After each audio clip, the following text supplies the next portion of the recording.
आज भैया आज तो म्यूजिक बजाकर हम गर्दा कर देंगे। और इस वीडियो को आप सब ध्यान पूर्वक देखिएगा और वीडियो को शेयर कर दीजिएगा और देखिए कलाकारी कैसे होता है।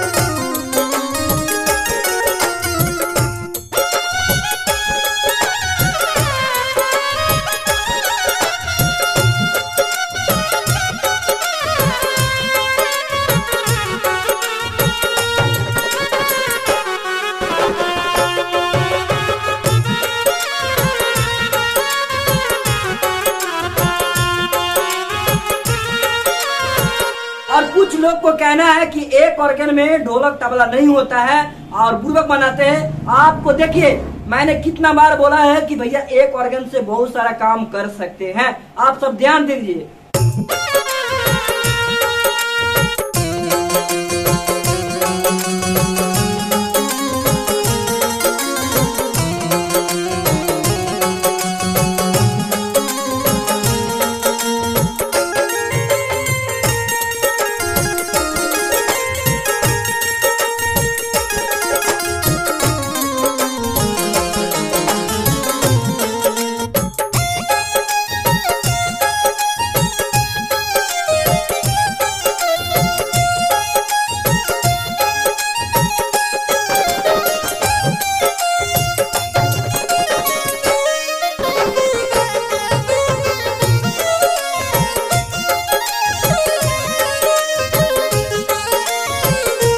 देखिए मैं बजाने में मिस्टेक भी कर रहा हूँ तो आप सबको बात समझ जाना चाहिए कि मैं इस वीडियो को जो बजा रहा हूँ कर रहा हूँ मैं रियली कर रहा हूँ। और भैया इसमें ढोलक तबला मैं सेट कर सकता हूँ। और देखिए रह गई बात, इस वीडियो को आप लोग शेयर जरूर करिएगा क्योंकि भैया मेरा ये जो वीडियो बनाने का मकसद है, मेरा बिल्कुल वीडियो ना जो है मतलब डाउन चल रहा है भैया। क्यों चल रहा है तो प्लीज आप सब इस वीडियो को शेयर करिए।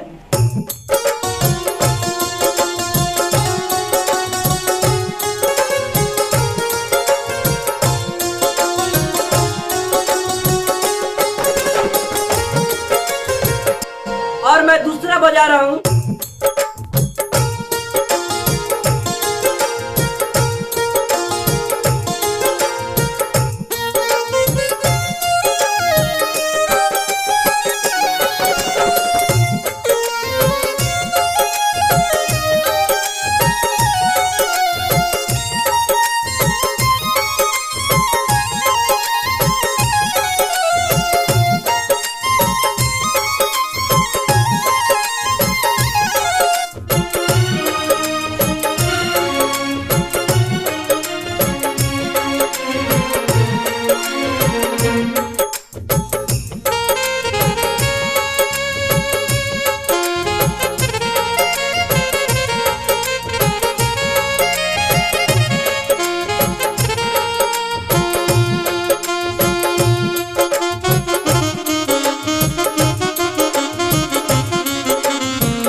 तो भैया अच्छा कर रहा हूँ कि यह वीडियो आप सबको अच्छा लगा हो शेयर करिए प्लीज। आप सबसे रिक्वेस्ट है, निवेदन है और रातों रात इस वीडियो को आप लोग चमका दीजिए।